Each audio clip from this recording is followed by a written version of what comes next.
mocking and affectionate. All it takes is one girl to be around, and now he's Rambo. He was right, of course. Emma was the only girl in our group, and I'd spent the last 2 years pretending not to care what she thought.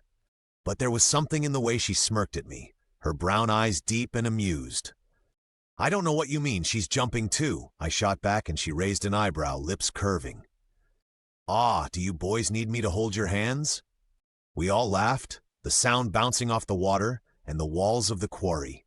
We scrambled up the rough rocks, the stone cold beneath my bare feet, the grain of it scraping my skin.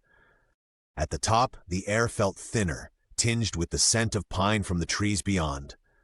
The wind brushed over us, cool and bracing. Mark and Ryan jostled each other at the edge, mock wrestling. Emma stood beside me, her gaze steady. "If you want to show off, you're missing your chance," she said softly. Our eyes met, hers steady, mine fluttering with nerves. For a moment, the world narrowed to just us, the hush broken only by the rush of blood in my ears. And then Mark's gaze found me, his grin splitting his face.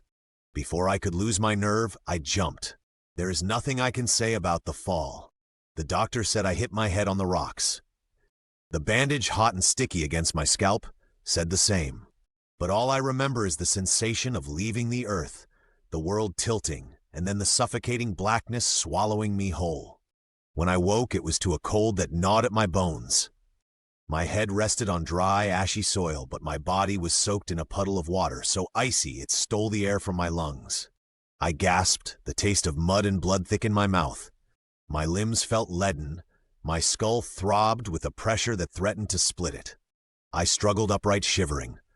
The moon hung above me, impossibly bright, an orb of smooth white casting blue luminescence over everything. The lake was gone, emptied as if some giant had drunk it dry. The high stone walls loomed, their surfaces jagged and unfamiliar. I pressed my hands to the rock, trying to climb, the cold biting through to my bones. Each grip tore my skin, leaving red smears against the stone. My hands were a mess of blood and dirt by the time I dragged myself over the edge. But the world beyond was wrong. The trees were twisted, their trunks dark blue and slick, branches drooping with ribbons of pale flesh and sickly red.